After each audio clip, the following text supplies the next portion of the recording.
आपके चैनल को सक्सेसफुल बनाने के लिए सिर्फ एक थंबनेल लगता है, क्योंकि एक सही थंबनेल आपके वीडियो पे कुछ इस तरह के व्यूज गेन करवा सकता है। और अगर आप थंबनेल बनाने में प्रो बन गए तो आपकी हर दूसरी वीडियो पे कुछ इस तरह के व्यूज आएंगे। बट द क्वेश्चन इज कि आप अभी तक इस तरह के थंबनेल्स क्यों नहीं बना पा रहे, क्योंकि आपको पता ही नहीं है कि प्रोफेशनल डिजाइनर्स किस मेथड का यूज करते हैं अपने थंबनेल बनाने के लिए, उनकी साइकोलॉजी क्या होती है और उनको डिजाइनिंग के कौन कौन सी चीजें पता है जो आपको नहीं पता। इवन वो आइडिया सोचते कैसे थंबनेल का, इसकी भी आपको कोई नॉलेज नहीं है। बट डोंट वरी, इस वीडियो के बाद सब कुछ चेंज होने वाला है। इस वीडियो में मैं आपको थंबनेल डिजाइनिंग के प्रोसेस से लेके काफी सारे मेथड्स एंड ट्रिक्स बताने वाला हूँ जो कि डिजाइनर्स यूज करते हैं, और साथ ही वीडियो के एंड में आपको एक थंबनेल भी बना के दिखाने वाला हूँ, वो भी टोटली जीरो से। तो अब ज्यादा टाइम खर्च किए बिना शुरू करते हैं डिजाइनिंग कॉन्सेप्ट से। लेकिन उससे भी पहले आपको पता होना चाहिए कि यूट्यूब पे किस तरह के थंबनेल्स वर्क करते हैं। जितने भी थंबनेल्स यूट्यूब पे होते हैं उनको 8 यूनिक कैटेगरीज में डिवाइड किया जा सकता है, जो कुछ कोर एलिमेंट्स पे बेस्ड होते हैं। ये एलिमेंट्स का यूज करके क्रिएटर्स अपने थंबनेल को इतना कैची बनाते हैं कि व्यूअर्स क्लिक किए बिना नहीं रह पाते। चलिए एक एक करके मैं आपको ये सारी कैटेगरी समझा देता हूँ। क्या आपने कभी सोचा है सेलर्स खुद को पायरेट से कैसे बचाते हैं, या फिर यूएस का प्रेसिडेंट एक जगह से दूसरी जगह कैसे घूमता है अपनी गाड़ी को कॉन्वो वैन में डाल के, या फिर एयरप्लेन्स को कैसे टेस्ट किया जाता है मुर्गे की कुर्बानी देके। ये सारे थंबनेल्स शॉकिंग है, जो कि व्यूअर्स को एक सेकंड के लिए सोचने पे मजबूर कर देते हैं और इतना क्यूरियस कर देते हैं कि वो अल्टीमेटली थंबनेल पे क्लिक कर देते हैं। मिस्टर बीस्ट के मैक्सिमम थंबनेल्स ऐसे ही होते हैं। जितना बड़ा उतना अच्छा, नंबर्स की बात कर रहा हूँ। एक $20 मिलियन की यॉट में क्या होगा ये जानने का मन सबका होता है। सेम वे में हर मिनट में $2 कैसे कमाए ये जानने का मौका भी कोई नहीं छोड़ना चाहेगा। इवन ईमान गाजी के मैक्सिमम थंबनेल्स इसी कॉन्सेप्ट को फॉलो करते हैं, इसलिए उसकी वीडियोस इतना चलती है। लोगों को इतना ज्यादा एडिटेड और आर्टिफिशियल चीजें देखने की आदत हो गई है कि जब इस तरह के सिंपल थंबनेल देखते हैं तो उनका दिमाग इस चीज को प्रोसेस ही नहीं कर पाता। एज अ रिजल्ट क्रिएटर्स को कुछ इस तरह के व्यूज मिल जाते हैं। यानी कि आज के टाइम में आप कह सकते हैं सिंप्लिसिटी गेट्स अटेंशन।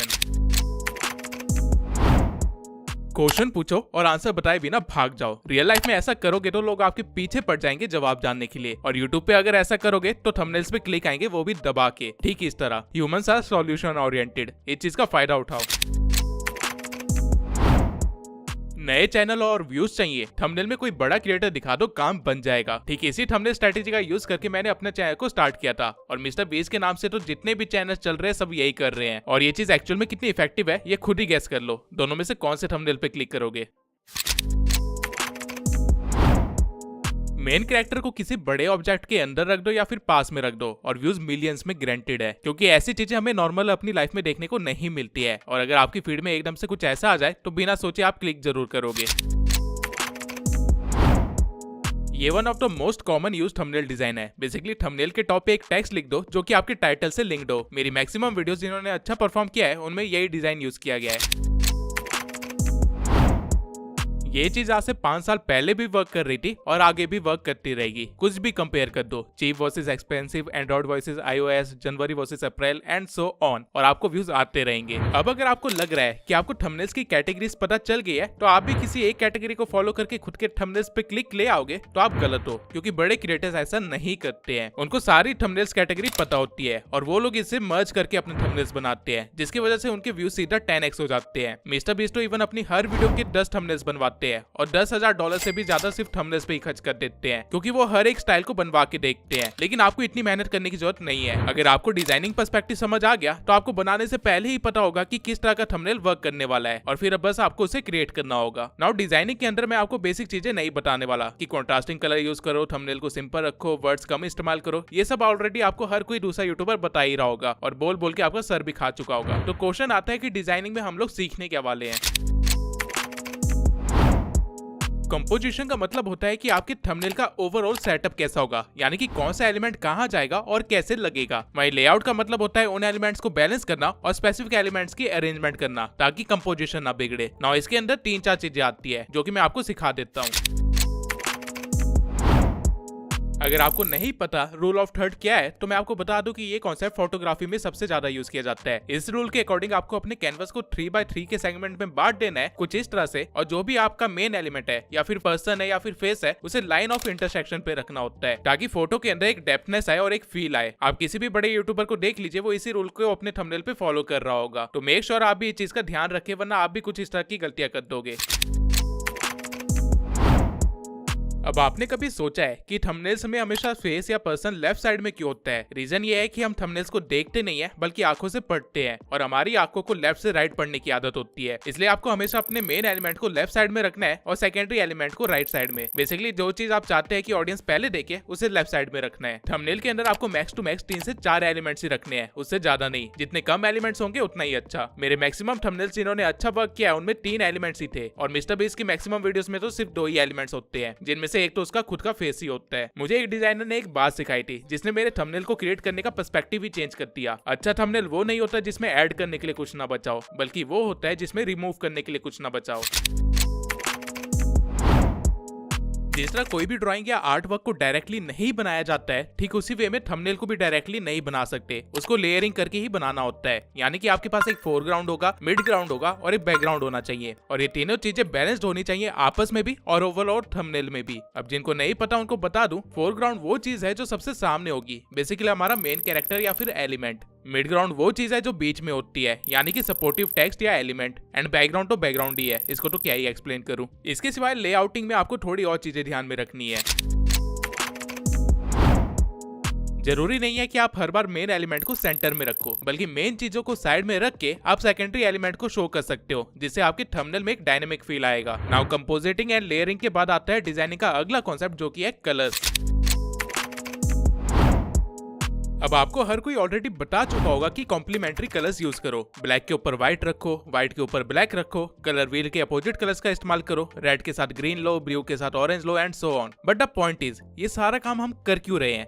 कॉन्ट्रास्ट बनाने के लिए, राइट? नहीं, ये आधी इन्फॉर्मेशन है जो आपको पता है। डिजाइनर्स कलर व्हील का यूज करते हैं सिर्फ कॉन्ट्रास्ट बनाने के लिए नहीं, बल्कि एक कलर पैलेट बनाने के लिए, जो कि वो लगभग अपने हर थंबनेल में यूज करते हैं। लेकिन कलर पैलेट बनाते कैसे हैं? वैसे तो कलर व्हील में आप इन 6 पैटर्न्स को फॉलो करके एक कलर पैलेट बना सकते हो, लेकिन अगर आपको इतनी कॉम्प्लेक्सिटी में नहीं जाना है तो मैं आपको एक इजी मेथड बता देता हूँ जिससे आप खुद का एक कलर पैलेट बना सकते हैं। सबसे पहले आप एक मेन कलर चूज कर लीजिए जो कि आपके चैनल को रिप्रेजेंट करने वाला है। ये आपका फोरग्राउंड कलर होने वाला है। एग्जाम्पल के लिए मैं यहाँ पे ब्लू चूज कर लेता हूँ और इसके बाद आपको 3 कलर्स ऐड करने हैं, ब्लैक, ग्रे एंड व्हाइट, क्योंकि ये कलर्स आपको कंट्रास्ट देंगे जो कि आपको चाहिए और हर थंबनेल में इन कलर्स की जरूरत तो पड़ने वाली है। और आखिर में आपको अपना सेकेंडरी कलर चूज करना है जो कि कॉम्प्लीमेंट्री होना चाहिए आपके मेन कलर का, और ये चीज आप कलर व्हील में देख सकते हैं। एंड बूम, आपका कलर पैलेट तैयार है।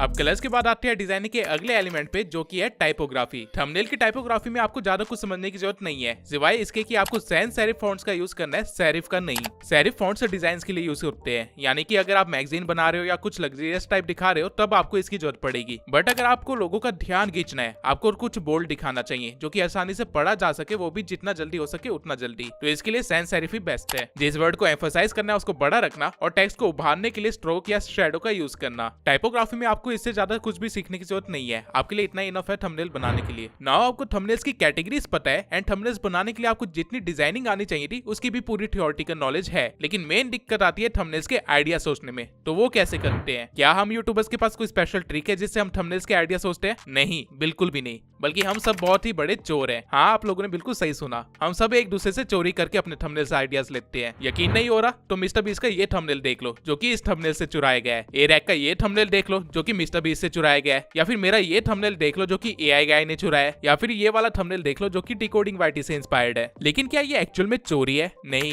इसे इन्फ्लुएंस होना कहते हैं या फिर इंस्पायर होना बोलते हैं। आर्ट की दुनिया में कोई भी चीज ओरिजिनल नहीं हो सकती, हर चीज किसी ना किसी चीज से चुराई गई है या फिर मॉडिफाई की जाती है। इस बात को अच्छे से समझने के लिए मैं आपको steel like an artist book refer करूंगा। बट द पॉइंट इज, अगर हम दूसरे के थंबनेल से आइडिया ले भी रहे हैं तो उसे अपने आइडिया में कैसे बनाए या फिर उसमें चीजें ऐड या रिमूव कैसे करें ताकि लोगों को ये ना लगे कि पूरा का पूरा कॉपी पेस्ट ही कर दिया है। आंसर सिंपल है, वही काम करो जो स्कूल में किया करते थे असाइनमेंट को पूरा करने के लिए और टीचर से बचने के लिए। क्या स्कूल में आप सिर्फ एक ही बंदे से अपने टेस्ट या समर वेकेशन का काम कॉपी करते थे? अगर हाँ तो आप गधे हो, क्योंकि कॉपी हमेशा 2-3 लोगों से करना चाहिए ताकि आसानी से पकड़े ना जाओ। सेम वे में अगर थंबनेल का आइडिया चाहिए तो सिर्फ एक ही निश में ही क्यों घुस रहे हो? बाकी निशेस भी तो यूट्यूब पे चल ही रही है, वो भी तो थंबनेल लगा ही रहे हैं, उनको कॉपी करो। पॉइंट ये है कि जिस तरह आपको पता है कि जो थंबनेल वर्क कर रहा है उसी को कॉपी करो, उसी तरह आपके कॉम्पिटिटर्स को भी ये चीज पता है। एज अ रिजल्ट आप सब लोग लगभग सेम थंबनेल बना बैठोगे, जिसकी वजह से ऑडियंस हो सकता है आपकी वीडियो ना देखे। लेकिन अगर आप अपनी निश से बाहर के आइडिया उठाते हो तो वो चीज हर एक के लिए अलग होने वाली है। इवन अगर आपके कॉम्पिटिटर को ये बात पता होगी तो भी तभी ना के बराबर चांसेस है कि आप दोनों सेम नीश में सेम थंबनेल से इंस्पायर हो जाओगे। ऐसा नहीं होगा, एज अ रिजल्ट वैरायटी बनी रहेगी। तो दूसरी नीश से आइडिया कैसे लेते हैं और थंबनेल बनाते कैसे है और मेरा थंबनेल बनाने का क्या प्रोसीजर होता है, अब मैं आपको ये सारी चीजें दिखाने वाला हूँ, वो भी प्रैक्टिकली। और ये सब मैं आपको फोटोशॉप में करके दिखाने वाला हूँ। अब जितने लोग फोटोशॉप का नाम सुन के वीडियो बंद करने वाले अभी के अभी रुक जाओ। अगर आपका सपना एक बड़ा यूट्यूबर बनना है तो आपको काम भी बड़े यूट्यूबर की तरह करना पड़ेगा। और मैं किसी बड़े यूट्यूबर को नहीं जानता जो कि बैठ के कैनवा या पेक्सेल्स में अपना थंबनेल बनाता है। आपको प्रोफेशनली वर्क करना पड़ेगा। और अगर आपने फोटोशॉप कभी यूज भी नहीं किया है तो भी डरिए मत, मैं आपको पहले एक पूरा ट्यूटोरियल देने वाला हूँ फोटोशॉप का, जो कि पूरा बिगिनर लेवल है। तो जिस बंदे ने कभी फोटोशॉप को छुआ भी नहीं होगा वो भी उस पर इजिली थंबनेल बना लेगा। पॉइंट ये है कि आप सॉफ्टवेयर से अगर पहले ही घबरा जाओगे तो कभी भी उसे यूज नहीं कर पाओगे। तो अब बिना डरे आगे बढ़ते हैं। तो सबसे पहले आपको अपना फोटोशॉप ओपन करना है, जिसके बाद ओपन होती है आपके सामने कुछ इस तरह का इंटरफेस आ जाएगा, जहाँ नीचे के साइड आपको आपके प्रीवियस प्रोजेक्ट्स दिख जाएंगे। अगर आपने नया ही फोटोशॉप डाउनलोड किया है तो आपका ये एरिया ब्लैंक दिखाई देगा। लेफ्ट साइड में आपको कुछ और फीचर्स दिख जाएंगे जो कि अगर आपने एडोबी का सब्सक्रिप्शन ले रखा होगा तो आपके काम आएगा, लेकिन हमें इन सब से कोई लेना देना नहीं है। हमें बस यहाँ पे न्यू प्रोजेक्ट पे क्लिक कर देना है, जिसके बाद आपके सामने कुछ इस तरह का पॉपअप आ जाएगा। नाउ यहाँ पे आपका कैनवस का साइज क्या होना चाहिए वो डिसाइड करना है। यहाँ पे आपको ऑलरेडी काफी सारे प्रीसेट्स भी मिल जाएंगे, लेकिन अगर आपको यहाँ पे कुछ भी नहीं दिखाई दे रहा है तो भी डरने की जरूरत नहीं है। राइट हैंड साइड में आपको काफी सारे डिटेल्स दी गई है जो कि आपको फिल करनी है। जो डिटेल्स मैंने यहाँ पे फिल कर रखी है वही डिटेल्स आप अपने फोटोशॉप में भी फिल कर सकते हो। वेट होनी चाहिए 1920, हाइट होनी चाहिए 1080, रेजोल्यूशन 72 होनी चाहिए, बिट 16 रखना है और पिक्सल का एस्पेक्ट रेशियो स्क्वायर रखना है। इसके सिवाय जितनी भी सेटिंग्स आपको यहाँ दिख रही है उसको कॉपी कर लेना अपने फोटोशॉप में। नाउ इसके बाद आप जैसे क्रिएट पे क्लिक करेंगे आपके सामने एक कैनवस आ जाएगा और आपका फोटोशॉप का वर्क स्पेस खुल जाएगा। अब इसे देख के डरिए मत, मैं आपको वर्क स्पेस को एक्सप्लेन कर देता हूँ। बहुत ही सिंपल है। सबसे टॉप पे आपको वही पुरानी सेटिंग्स मिल जाएगी, files, edits, Windows, et cetera et cetera, जो कि आपको एक्सेल और वर्ड जैसे प्रोग्राम्स में भी मिलती है। उसके बाद लेफ्ट हैंड साइड में आपको आपका टूल बार दिया गया है, जिसका यूज करके हम कुछ भी बना सकते हैं, ठीक माइक्रोसॉफ्ट पेंट की तरह। और राइट हैंड साइड में आपको नीचे की तरफ लेयर्स दिए गए हैं। फोटोशॉप में सारा काम लेयर्स के थ्रू होता है एंड लेयर्स की वजह से हमारे पास यहाँ पे क्रिएटिव फ्रीडम ज्यादा होती है। टॉप राइट साइड में आपको प्रॉपर्टीज दी गई है जिसको आप शायद ही यूज करो। बस यही है फोटोशॉप। इन चार चीजों को समझ गए तो फोटोशॉप गेम की तरह बन जाएगा। अब मैं आपको कुछ कमांड्स भी बता देता हूँ जिसकी जरूरत आपको हर सेकंड पड़ेगी।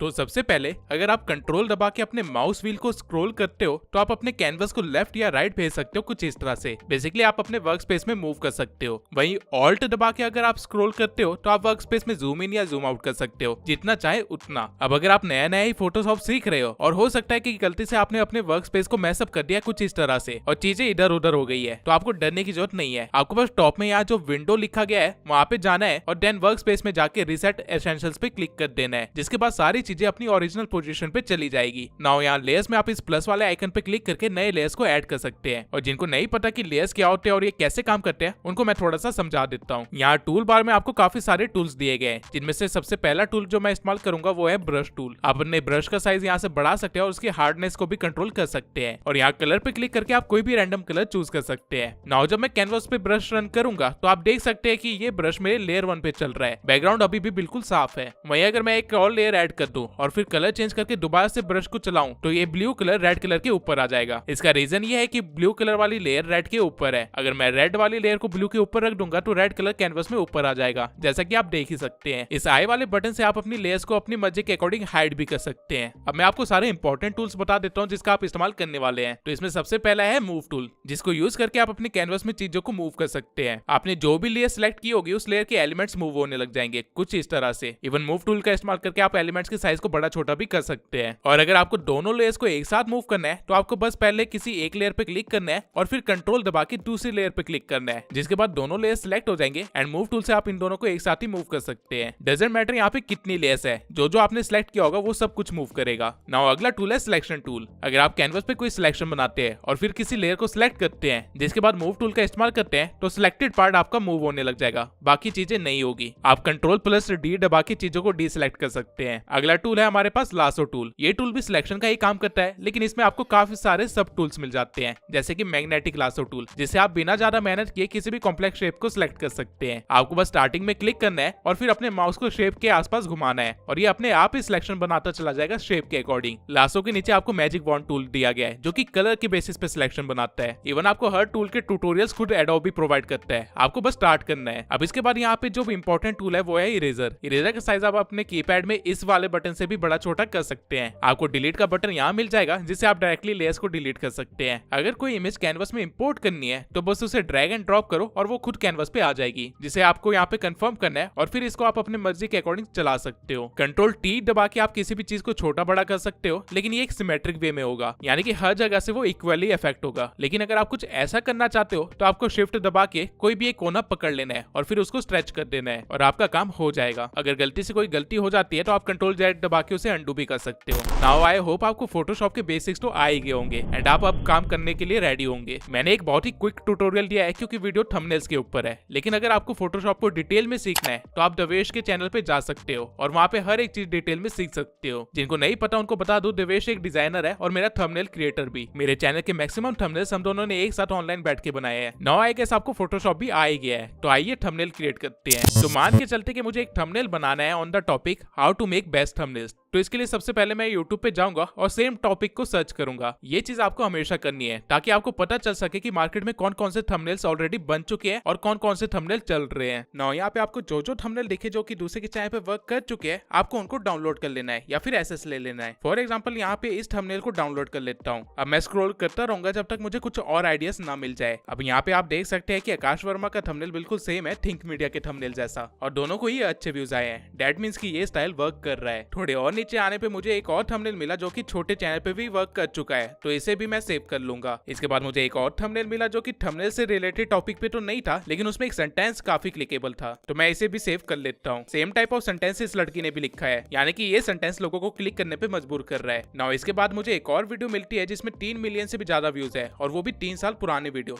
यानी कि ये थंबनेल पहले वर्क कर चुका है और ये दोबारा वर्क करने का पोटेंशियल रखता है। अब मुझे काफी सारे सिमिलर थंबनेल्स दिख रहे थे, तो मैं सर्च बार में जाके टाइटल को थोड़ा चेंज कर दूंगा और दोबारा से स्क्रॉल करना स्टार्ट कर दूंगा। नीचे आते टाइम मुझे एक थंबनेल मिला जिसका कॉन्सेप्ट तो अच्छा था और इससे मैं और भी ज्यादा बेहतर बना सकता हूँ। नाउ मैंने अपने नीश से रिलेटेड तो काफी थंबनेल्स उठा लिए, लेकिन ये इनफ नहीं है, इसलिए अब मैं दूसरी नीश के थंबनेल्स भी देखूंगा। मैं पर्सनली जिस नीश को देखता हूँ वो है सेल्फ इंप्रूवमेंट नीश, क्योंकि इनकी ऑडियंस लगभग 13 साल से 18 साल की होती है। नाउ यहाँ पे स्क्रॉल करते हुए मुझे हमजा का एक थंबनेल मिलता है जिससे मैं अपने थंबनेल के लिए अडेप्ट करवा सकता हूँ, तो इसे भी मैं यहाँ से डाउनलोड कर लूंगा और फिर कुछ रैंडम क्रिएटर्स के थंबनेल देखूंगा। फॉर एग्जाम्पल ईमान गाजी, इसके चाय पे दूसरा ही थंबनेल मुझे काफी अच्छा लगा और मैं इमेजिन कर सकता हूँ कि ये आइडिया मेरे थंबनेल के लिए कैसे यूजफुल है, तो मैं इसे भी डाउनलोड कर लूंगा। नाउ मैंने काफी सारे थंबनेल्स डाउनलोड कर लिए हैं आइडिया के लिए। अब मैं करूंगा क्या कि मैं फोटोशॉप पे जाऊंगा और एक नया फाइल क्रिएट करूंगा, जिसके बाद मैंने जो भी थंबनेल्स डाउनलोड किए हैं उनको मैं यहाँ पे इंपोर्ट कर लूंगा और एक सिमेट्रिक वे में लगा दूंगा। अब यहाँ पे थोड़ी सी व्हाइट स्पेस बच गई है, तो मैं क्रॉप टूल का इस्तेमाल करके अपने कैनवस को ही क्रॉप कर लूंगा। नाउ ये है मेरा आइडिया बोर्ड, यानी कि मैंने बेस्ट थंबनेल्स इकट्ठा कर लिए हैं टॉपिक से रिलेटेड, और इन्हीं थंबनेल्स में से मैं कुछ एलिमेंट्स उठा के अपना थंबनेल बनाने वाला हूँ, जो कि इनसे अलग भी होगा लेकिन इनसे इंस्पायर्ड भी होगा। नाउ यहाँ पे सारी बात क्रिएटिव माइंडसेट की आ जाती है। मैंने इन थंबनेल्स को डाउनलोड किया है क्योंकि मैं इमेजिन कर सकता हूँ कि हर एक थंबनेल को मैं कैसे मॉडिफाई करके अपने लिए नया थंबनेल बना सकता हूँ, लेकिन वो चीज हो सकता है आपको नहीं दिख रही होगी, इसलिए मैं यहाँ पे एग्जांपल के लिए आपको थोड़ा सा ट्राई करता हूँ समझाने का कि मेरे दिमाग में क्या चल रहा है। मैं एक यूट्यूब का लोगो यहाँ पे ले आता हूँ और आपको अपनी इमेजिनेशन दिखाने की कोशिश करता हूँ। अगर मैं यहाँ ईमान गाजी की जगह अपने यूट्यूब का लोगो लगा दूं और इसके पीछे अपना एक वायरल थंबनेल लगा दूं बड़ा करके, तो भी एक अच्छा खासा थंबनेल बन जाएगा। या फिर यहाँ पे अगर मैं आइजैक की शक्ल की जगह अपना यूट्यूब वाला बंदा खड़ा कर दूं और कॉन्सेप्ट को सेम रखूं अलग कलर पैलेट के साथ, तो वो भी काफी अच्छा थंबनेल दे देगा, लेकिन वो चीज कहीं ना कहीं कॉपीड तो लगेगी। जो मेरा ये यूट्यूब वाले बंदे का आइडिया है वो इस वाले थंबनेल में काफी अच्छे से वर्क करेगा। ठीक इसी वे में मेरे दिमाग में हर थंबनेल के लिए काफी सारे आइडिया आ चुके हैं और अब मैं फाइनली अपना थंबनेल बनाना स्टार्ट करूंगा। तो मैं फाइल पे जाके न्यू पे क्लिक करूंगा और दोबारा से एक फाइल बना लूंगा जो कि मेरे थंबनेल के लिए होने वाली है। अब पर्सनली मुझे ये टाइटल और कॉन्सेप्ट ज्यादा अच्छा लगा, तो मैं इसे ही रिक्रिएट करने की कोशिश करूंगा, लेकिन मैं अपने थंबनेल में इतना ज्यादा एम्प्टी स्पेस नहीं छोड़ने वाला। तो मैं करूंगा क्या कि सबसे पहले मैं बैकग्राउंड तैयार करूंगा। तो मैं अपने यहाँ टूल बार में जाके सबसे पहले शेप टूल में जाऊंगा जहाँ पे मैं रेक्टेंगल को चूज करूंगा और फिर यहाँ ऊपर फिल में जाके डिसाइड करूंगा कि रेक्टेंगल के अंदर कौन सा कलर होना चाहिए। मैं अपने थंबनेल्स में मेनली ब्लू कलर यूज करता हूँ, तो मैं यहाँ पे भी ब्लू ही देख रहा हूँ, लेकिन एक नॉर्मल कलर लेने की जगह यहाँ पे ग्रेडियंट ज्यादा अच्छा लगेगा, जो कि आप यहाँ से देख सकते हैं। यहाँ पे आपको डिफरेंट कलर के काफी सारे ग्रेडियंट पैटर्न्स मिल जाएंगे। तो मैं ब्लू में जाके एक डार्क ब्लू टाइप ग्रेडियंट ले लूंगा और फिर एक रेक्टेंगल बनाऊंगा जो कि थंबनेल जैसा दिखाई देगा। आप देख सकते हैं कि रेक्टेंगल बनते ही इसके अंदर कलर अपने आप फिल हो गया। अब अगर आप ध्यान दे तो मेरे रेक्टेंगल के कॉर्नर्स कर्व्ड है, स्ट्रेट नहीं है, तो ये काम आप रेक्टेंगल को चूज करके यहाँ से पिंच करके कर सकते हैं। जितना ज्यादा पिंच करोगे उतना ज्यादा कर्वी होगा। ये चीज को आप यहाँ से भी कंट्रोल कर सकते हैं। वैसे नाउ मैं इन कॉलम्स को जो कि इस लड़की ने यूज किया है इससे अपना पूरा बैकग्राउंड बनाने वाला हूँ और फिर एक यूनिक थंबनेल बाहर निकालूंगा। तो अभी के लिए इस रेक्टेंगल से मैं लेफ्ट साइड की रो बनाता हूँ। तो इस रेक्टेंगल को मैं Ctrl+C और फिर Ctrl+V भी दबा के कॉपी पेस्ट कर लूंगा और अलाइन कर लूंगा। नाउ मैंने दोनों लेयर्स को सिलेक्ट करके कॉपी पेस्ट करूंगा ताकि काम आसान हो जाए और ऐसा करते रहूंगा जब तक नीचे तक ना पहुंच जाऊं। नाउ आप यहाँ पे आप देख सकते हैं कि मैंने पूरी एक रो बना ली है रेक्टेंगल से, लेकिन ये थोड़ा सा ज्यादा लग रहा है और मेरे थंबनेल को मैसी कर सकता है। तो मैं नीचे के 2 रेक्टेंगल्स को डिलीट करके बचे हुए रेक्टेंगल्स का साइज बढ़ा दूंगा कुछ इस तरह से, और फिर इस पूरी रो को कॉपी पेस्ट करके